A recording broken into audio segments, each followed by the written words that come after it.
Hello, everyone. I'm Liz Wishnick from CNA and Columbia University. It's my great pleasure to launch the inaugural series of virtual dialogues on U.S. allies and partners and in the Indo-Pacific and governance in the Arctic. And I would like to thank Troy Buffard, who has been the mastermind behind the scenes of all the tech aspects from the University of Alaska Fairbanks Center for Arctic Security and Resilience, and the East-West Center, where I am a Rice Fellow, Nicholas Hamasevich, who directs that program, and Zoe Weaver-Lee, who have been so instrumental in putting together this program. Troy, do you want to say a few words first before we begin? Sure. Thanks for everyone attending. A couple of housekeeping notes. During the webinar, while the speakers are giving their presentations, we'll have time for questions and answers. Please post those in the Q&A section you'll see in your menu below. And I think Dr. Wishnick will be delivering those later.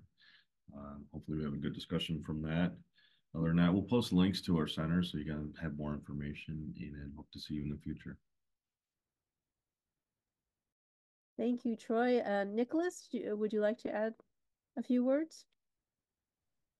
Thank you. Thank you, everyone, for joining us. My name is Nicholas Hamasevich. I'm a program manager at the East-West Center, and we have a new program called the RICE program, Research, Innovation, and Collaboration Exchange. So we're excited to be working with Dr. Wishnick and the University of Alaska Fairbanks on this project here with the U.S. and its allies on China, Russia, Arctic cooperation. So please look for this program and look for other East-West Center collaboration efforts that we do. And we're excited to be doing this one here today. Thank you. Thank you. So this is the first dialogue in a series of 5, and stay tuned for the schedule of events. And we're so lucky to have 2 of the top experts in the country on this subject with us today, Dr. Rebecca Pincus and Sherri Goodman.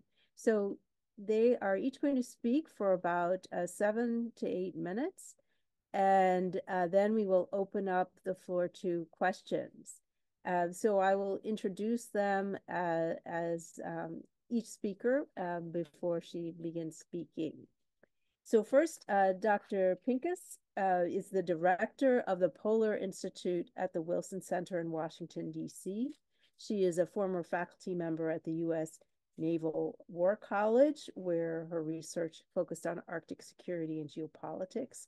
And she also worked previously in the Office of the Secretary of Defense for Policy as Arctic Climate and Strategy Advisor. She's a former Fulbrighter in Iceland and also worked for the U.S. Coast Guard and served on the faculty at the Coast Guard Academy. And she is a contributing author to the 5th National Climate Assessment. So who better to start us off than Becca? So the floor is yours. Thank you, Dr. Wishnick, for this kind invitation, and thank you to the East-West Center, to the University of Alaska Fairbanks for the invite. This is a great program. And I am always hesitant to precede Sherri Goodman with her long-standing and outstanding track record, but I hope that my opening comments can provide a good platform for her to build on. And, you know, I think it's a terrific topic. I'm really, really happy that this conversation is being put on today, and I'm looking forward to the future of this program, because there's been so much growing interest in the Arctic region and the trajectory of Chinese and Russian cooperation there. And I think there's been a bit of a bias towards looking at the transatlantic dimension of that. And that makes sense. You know, NATO has been in the headlines recently. The war in Ukraine is obviously driving a lot of interest in Europe. But I think looking at the Pacific side of things is tremendously important as well. And I think there's strong arguments for doing that in light of deepening U.S. relationships trilateral relationships with Japan and Korea, the Quad.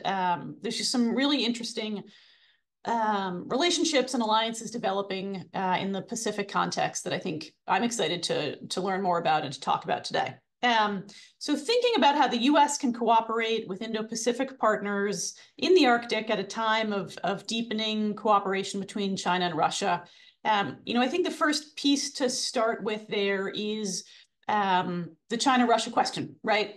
I would note that at the outset, I will say that there is a lack of clarity on the relationship between China and Russia, particularly in the Arctic. There are certainly significant signs of cooperation. And we see, for example, in recent years, joint naval exercises in the Bering Sea. There is an agreement on maritime security between the Russian Coast Guard and the Chinese Coast Guard. Obviously, we're seeing China purchasing very significant amounts of Russian oil and gas, some limited Chinese investments in the Russian Arctic, and certainly quite a bit of demonstrations of what has been termed the no limits friendship. Although I think, in practical terms, we have seen some limits, right? We have seen that Chinese state banks and state-owned enterprises are concerned about the sanctions regime. Obviously, we're not in full compliance, but we're not in full non-compliance either. There are some important friction points in the relationship between China and Russia. So I think I would, again, say that we don't know exactly how to characterize that relationship and where it will go in the future. And I think that tells us to be very careful about taking actions as the United States that would prejudice the outcome of that trajectory or narrow our options. So I think that's my sort of first point. The next point I would make is sort of an immediate follow-on from the sort of questions surrounding Chinese and Russian cooperation in the Arctic, is that the US can work with strong partners and through strong alliances in the Indo-Pacific to send a very clear message of support for the global rules-based order in the Arctic and around the world, as well as a strong message of deterrence. And I think that's very important. It's important that there be sort of a call and response, I think, between NATO and the Indo-Pacific partners and alliances, so that really our shared norms and values and interests are upheld and defended in both big ocean basins and on both sides of the Arctic region. I will flag a few particular areas of overlapping interest and areas for cooperation. First, it would be fisheries. So there is the fisheries in the Bering Sea, which is one of the most valuable fisheries in the world, are moving north. There is not yet a commercial fishery in the Arctic Ocean. There is an agreement, an international agreement, that places a moratorium on fishing in the Central Arctic Ocean. China, Korea, and Japan are all signatories of that agreement. So there's an immediate forcing function for cooperation right there and a strong reason to cooperate. Another area of cooperation I would note is scientific research. Climate change is happening faster in the Arctic than anywhere else. It's important to understand what's happening, be able to predict the future. So there's a great area for research collaboration, and the forthcoming research icebreakers that are being ordered by Japan and Korea, I think, will be big pieces in the puzzle there. Training and exercises. I mentioned the Chinese and Russian joint patrols in the Bering. I think there is a lot of room to send similar signals about effective joint operations and patrols. Domain awareness. It's a big basin. We require an increased level of domain awareness in the North Pacific and the Arctic, and I think that's a good area for cooperation. And then emergency response. I would flag that there's an Arctic Coast Guard Forum and a North Pacific Coast Guard Forum, so there are vehicles for Coast Guards to cooperate. But in terms of our concern around whether it's oil spills, whether it's cruise ship disasters, I think there's a fair amount of sort of soft security cooperation where there's room to grow. And I would identify specifically sort of Navy and Coast Guard missions as areas where we can probably strengthen and deepen cooperation, also in sort of the science realm. So I think those would be the three I would flag. There's a lot more to talk about, obviously. We can talk about Arctic shipping. We can talk about energy. But I know Sherri wants to talk about some of those topics, and I don't want to take up any more time than I need to because I want to get to discussion. So I'm going to wrap up there, and really looking forward to your questions. Thanks so much. Thank you. Thank you, Dr. Pincus. That was a great start to our program, trying to situate the U.S. Indo-Pacific partners in the Arctic and find areas of synergy. And now we turn to Sherri Goodman, who has been a pioneer in this field, senior fellow at the Wilson Center's Environmental Change and Security Program and the Polar Institute, and Secretary General of the International Military. The Secretary General of the International Military Council on Climate and Security. She is a former First Deputy Undersecretary of Defense, responsible for environmental security, and staff member on the Senate Armed Services Committee. She serves as Vice Chair of the Secretary of State's International Security Advisory Board and Exim Bank's Council on Climate. And as someone working at CNA, I cannot but mention that she was a former Senior Vice President and General Counsel at CNA. So privileged to hear her views on this topic. Thank you so much for joining us, Sherri. Well, it's great to be here with all of you. So thank you. And thank you to the East West Center. Thank you to UAF. Thank you to Elizabeth and the various hats you also wear. So I appreciate bringing together this Arctic and Indo-Pacific subject. So I think that starting with some historical perspective might be useful.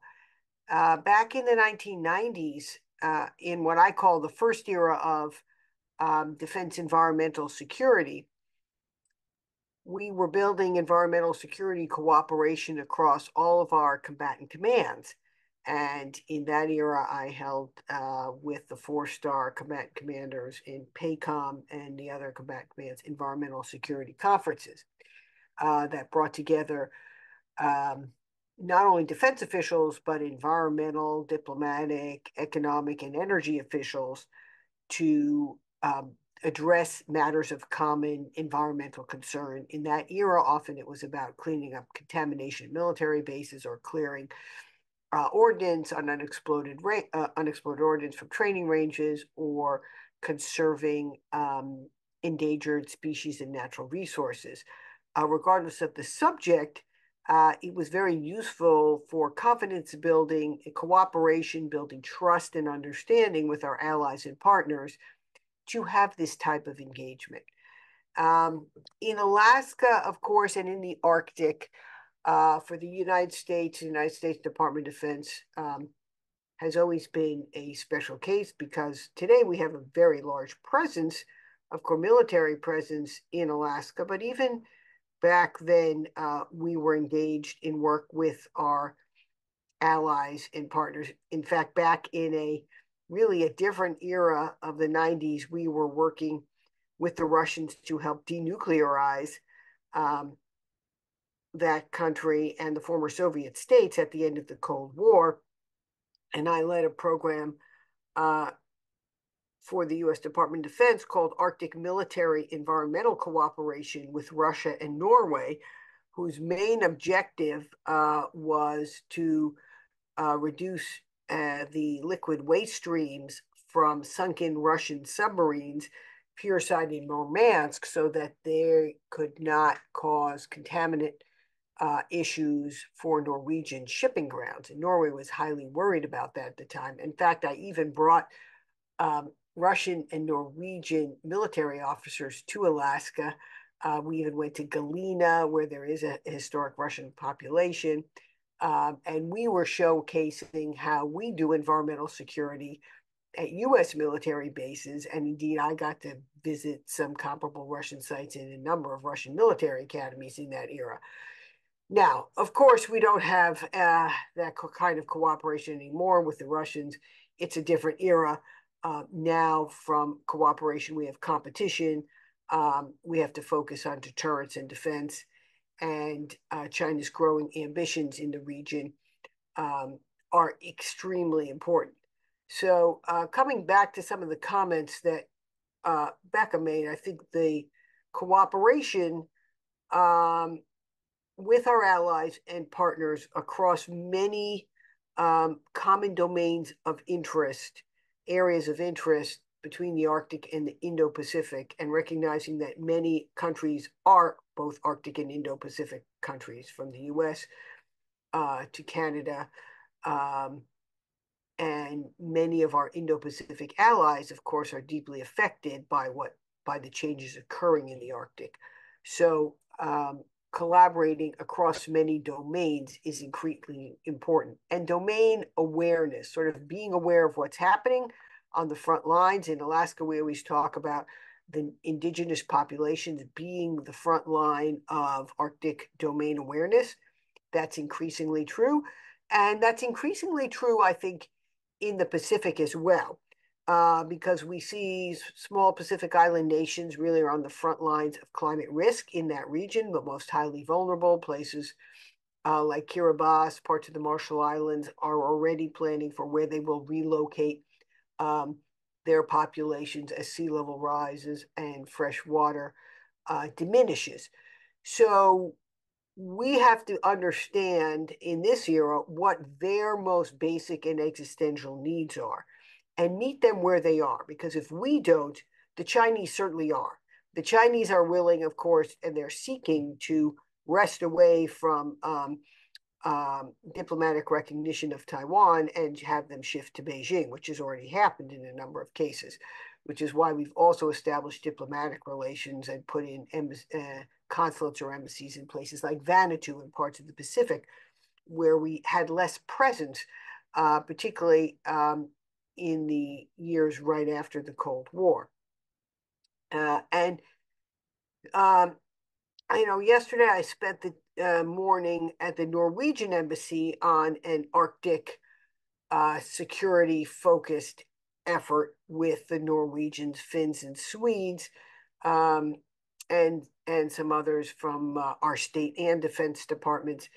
And I think what's really notable about that is also an important message, I think, for us in this region is to understand how the Chinese are operating in the region. We certainly are aware of, let's say, Russia's nuclearization and militarization of the Arctic. I don't want to underplay that. I think it's extremely important, and the risks presented by their often careless sense of how to handle nuclear weapons and nuclear materials, thawing permafrost, are all things that I'd say keep me up at night.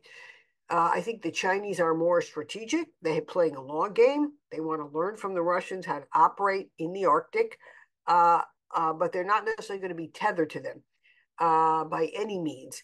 So they're conducting research around the Central Arctic areas of the Central Arctic Fisheries Agreement so that they can know how to operate in that region when the time comes that fish stocks migrate north. And there is more ample ground for fishing, as we've seen them out, illegally and overfish other parts of the world. And then at the same time, China is often sending in teams to make deals at the local level, build a port, build a road, build a bridge, build a building. And they make those deals. We've even seen them make them in the US and Alaska, offer to build an LNG pipeline, come in and build broadband communications. And it doesn't seem to be a state-to-state deal. It seems to be a Chinese company to a local municipality arrangement. So I think we have to have our antenna out for that type of effort and what the security implications are for us in the region. So we have to understand that it's not only about countering weapon systems. Of course, nuclear deterrence continues to be important. All types of deterrence continue to be important. But we've got to be aware of the ways in which China wants to expand its influence in the region. And I think it's first and foremost economic influence. Now, as the Arctic opens up, because unfortunately with climate change, temperatures are rising almost 4 degrees above global averages. Sea ice is retreating. Permafrost is thawing and collapsing. Now, that raises a great deal of concern, particularly across the Russian Arctic, where the temperatures are rising even faster and permafrost is thawing at an even greater rate. For me, that has sort of two main concerns there. One is a lot of Russian infrastructure is built in the Arctic, and it probably wasn't built to the standards that we would build our infrastructure in the first place. And now it's at risk of collapse. And that could cause not just local damage, but potentially widespread ecological damage. And at the same time, permafrost thaw is also releasing more methane into the atmosphere. And methane release from thawing permafrost is by and large not accounted for today in global climate models. We at the Wilson Center with Becca and with the team at Sandia National Labs have efforts underway better to understand, model, and quantify Arctic methane releases and what the implications are. So that's a global environmental security issue. At the same time, China is eager to, I think, learn how to take advantage of the riches and resources becoming more available in an opening Arctic. So they've invested, of course, with Russia at Yamal, so they can both gain the energy and learn how to operate in the Arctic. They, they would ply their Arctic policy back from 2018, talks about shorter shipping routes from Shanghai to Rotterdam as those polar routes open up. First, the Northern Sea Route, which Putin, at least before the Ukraine war, had ambitions to convert into a toll road for transportation.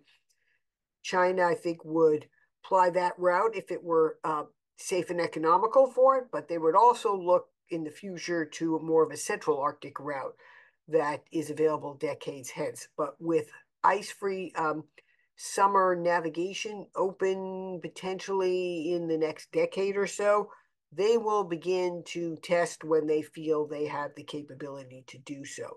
So that means for us, for the US, and for our allies and partners across the region, and we should be considering Canada, Australia, New Zealand, Japan, South Korea, among others, are core Indo-Pacific and Arctic partners in the same way we do, of course, with our high north allies of NATO, Sweden, and Finland. Even though you don't have the formality of NATO, we still have very solid alliances and partners. We've wrapped ourselves together in varieties of ways, from the Quad to AUKUS to different combinations.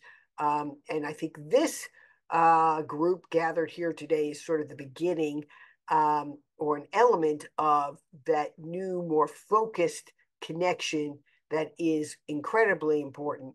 And so I'm glad to see that these organizations have come together, and you're thinking very specifically about how to strengthen security in this region, which includes environment, climate, and national security. Thank you.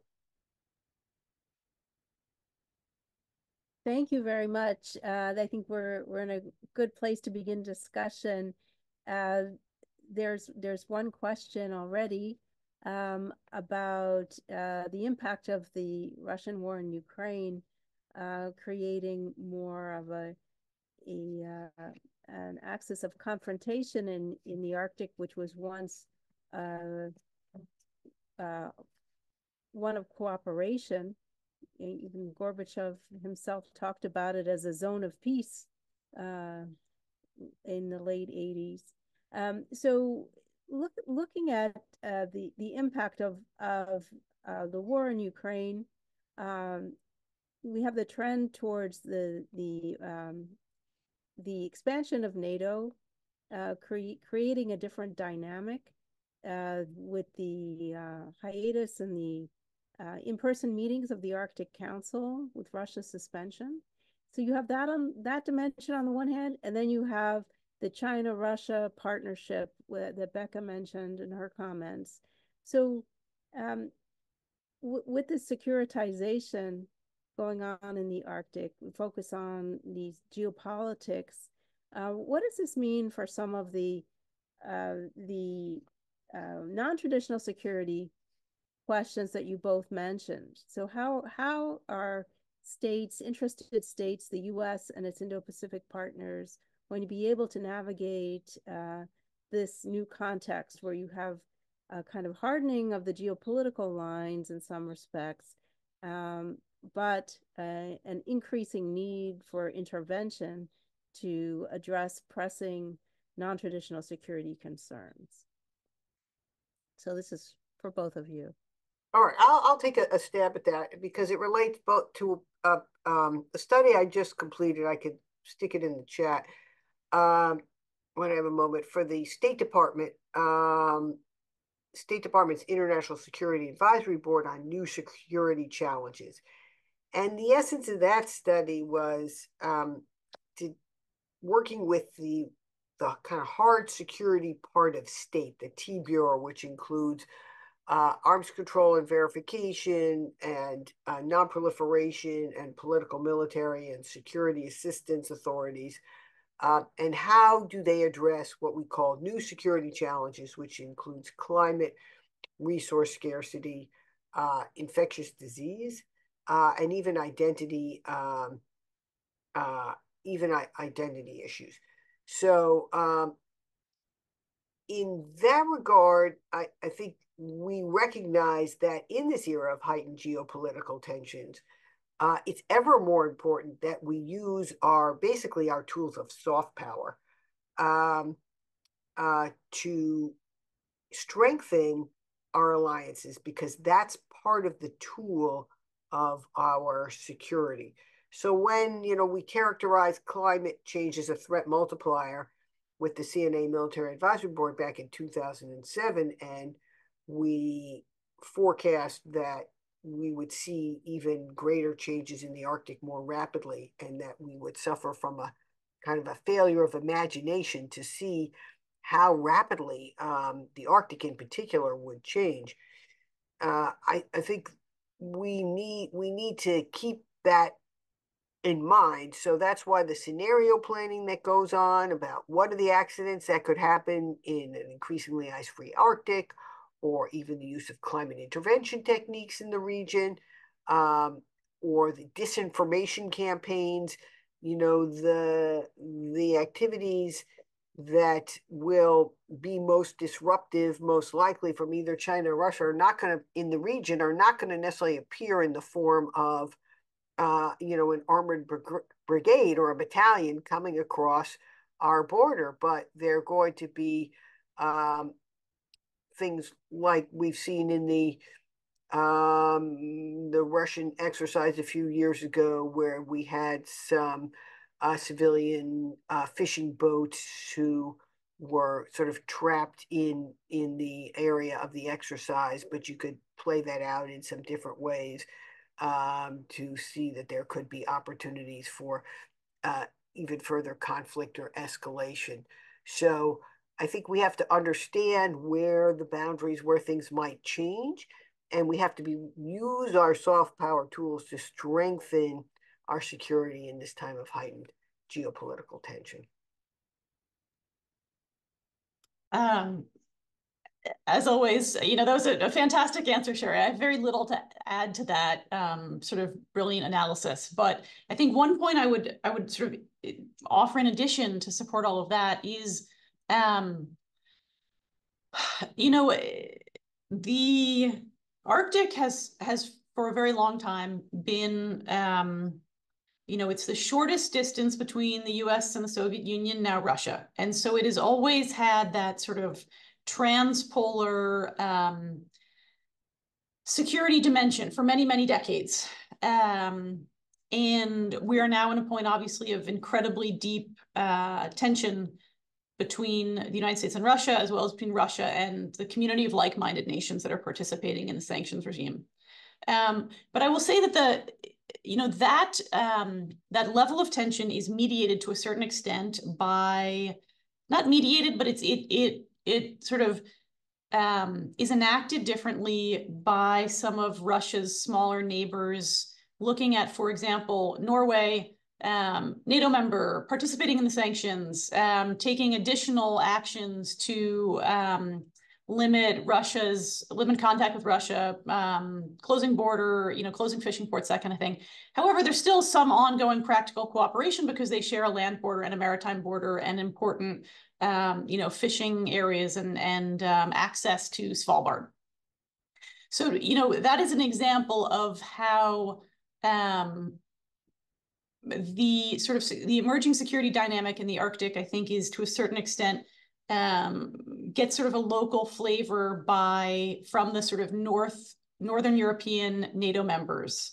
And there's a different relationship there than between the United States and Russia. And I would say similarly, as China seeks greater influence in the Arctic region, having engagement with other US partners in the Indo-Pacific will help affect and shape that Chinese interest and pressure in ways that I think would be ultimately beneficial. So there will be, if China is seeking influence in the Arctic region and there are potentially ripple effects at home, further south, I think that can be a good thing. So I think there's a strong reason for the US to work with Indo-Pacific partners to talk about the Arctic region, to surface shared interests and priorities and really seek coordination, because I think there's ways in which, the United States' great strength is our network of allies and partners. And so I think bringing that to bear to this problem set will only be helpful.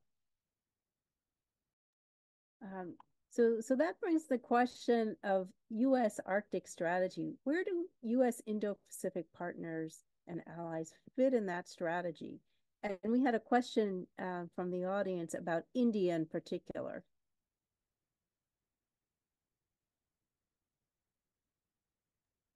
Whoever would like to answer. Maybe I'll hop in, Sherri, unless you want to. Go ahead. Okay, great. I would say, the National Strategy for the Arctic Region, released in 2022, I think presents a very thoughtful 10-year plan for the U.S. to pursue its objectives in the Arctic region. I will note that those objectives have been fairly consistent for a long time. The interest in preserving stability and sustainable development, science, particularly climate science, the interests and rights of Indigenous peoples in the Arctic region. I think those are areas where we have a great deal in common with Indo-Pacific partners. And obviously, the current security situation vis-a-vis Russia is something that is affecting cooperation right now. But I think in the long term, when the situation in Ukraine is resolved and Russia has ceased its unjustified and inhumane behavior, then a route back to peace and cooperation in the Arctic region is the long-term objective, should conditions permit. And so I do see that there's a lot there for Indo-Pacific partners. I think as the Arctic region has potential for more shipping, for more fishing, there's clear equities there for many Indo-Pacific partners, including India. The questions about the trajectory of future climate change, obviously, everyone in the world is interested in that. The Arctic, as Sherri noted, is the sort of one of the most important points in the globe for climate change. It's the global thermostat.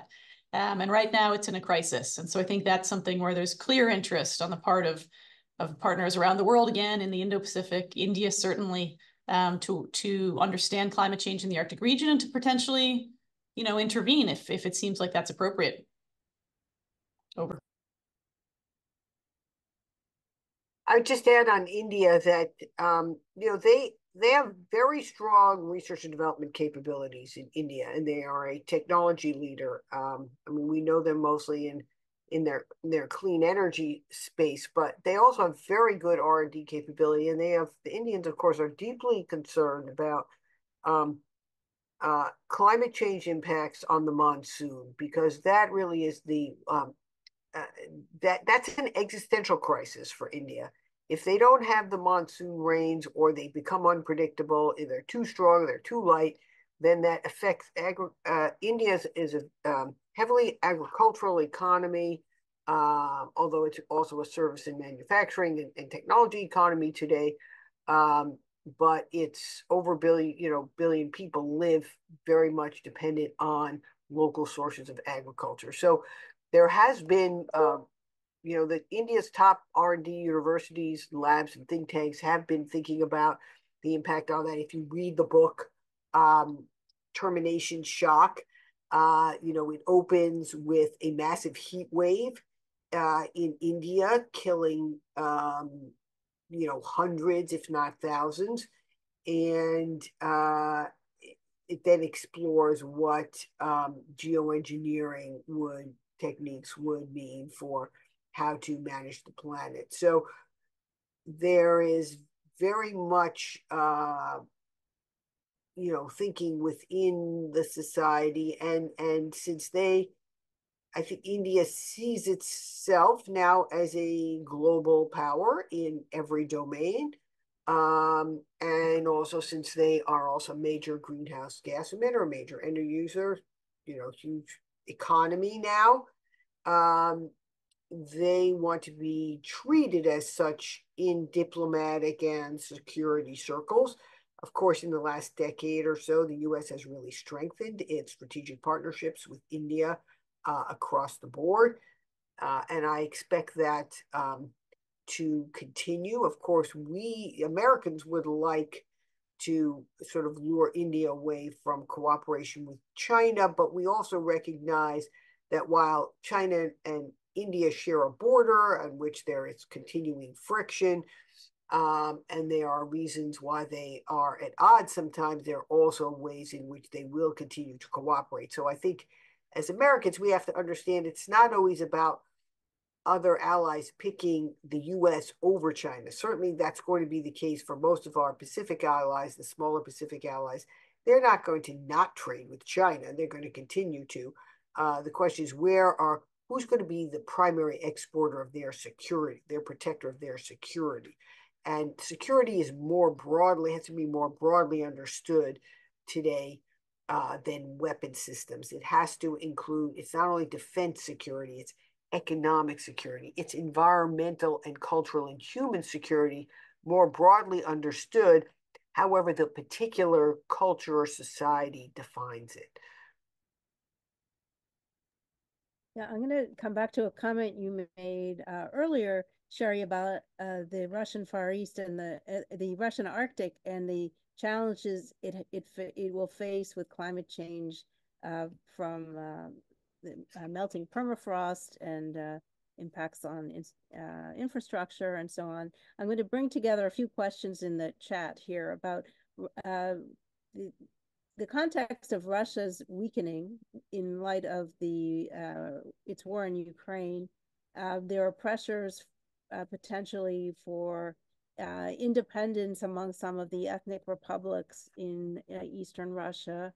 You have indigenous peoples groups working in that part of the Russian Federation. So, given this context, Russia by necessity is drawing closer to China, inviting China to further cooperation in the Arctic, which they had resisted, which Russia had resisted for some time. So one questioner asks, is India the alternative for the U.S. to engage if one of the goals is to forestall any major Chinese geopolitical move in this region, at the same time trying to focus on areas of commonality, which are the climate issues that you just raised, the domain awareness and emergency response that Becca raised, for example. So can we see India in particular as an alternative partner in this region? Once we had thought of cooperating with Russia, obviously that's off the table. If we're looking at from the Indo-Pacific angle, not from the European angle or the North American angle.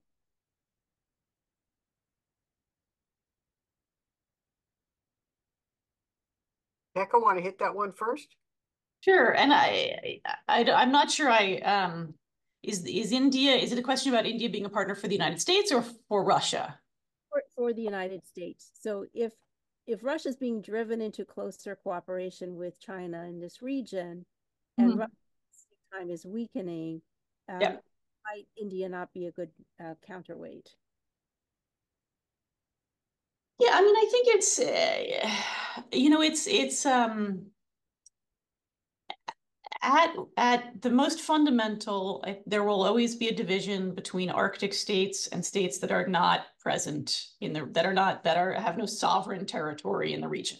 And so I think that is there's a limitation on the amount of Chinese engagement. It has to partner with some Arctic state to have a presence there. It has to either make an investment or sign an agreement. Unless we're talking about the Central Arctic Ocean, of course. Maybe I'll set that aside for right now.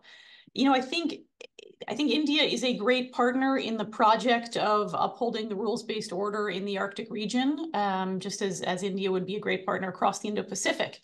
And I think there is the more voices speak together in support of the rules-based order, the stronger it becomes. It's a strength in numbers enterprise. And so I think there's a tremendous amount of space there for cooperation on,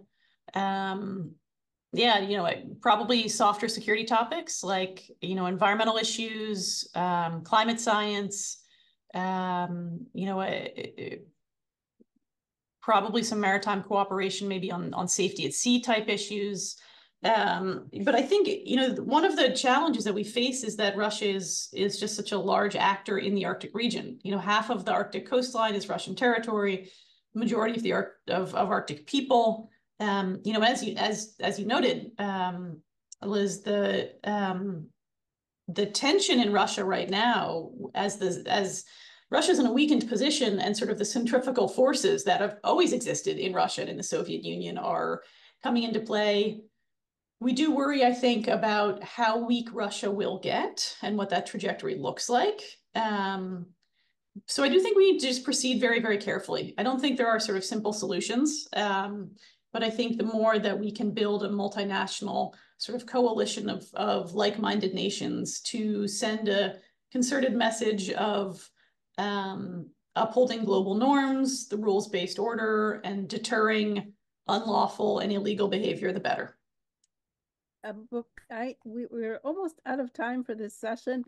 I would just want to ask one final question of Sherri about future cooperation. So the Arctic Council is in a non-working state. Should there be a different institution to replace it? How do we address the security concerns we face in its absence?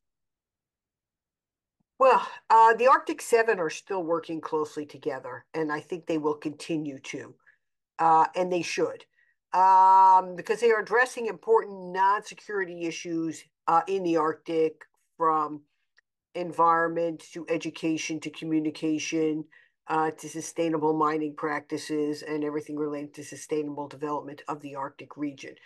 There could be some future time when they could rejoin we can't see that today, but I think that the institution, now 25 about years old, has been successful so far as it's gone. I think the new security source of security in the Arctic, certainly in the high north, comes from the fact that NATO now includes Sweden and Finland. And that's really strengthened NATO. They talk about the Baltic being a NATO lake, and the Arctic, really Russia could be encircled on that western part of its Arctic. I mean, it's got to transit the GI-UK gap, and there are more opportunities to leverage the bastion defense. Now, you could say that could make Russia more dangerous under certain circumstances, and I think they will continue to probe certainly as long as Putin remains their leader.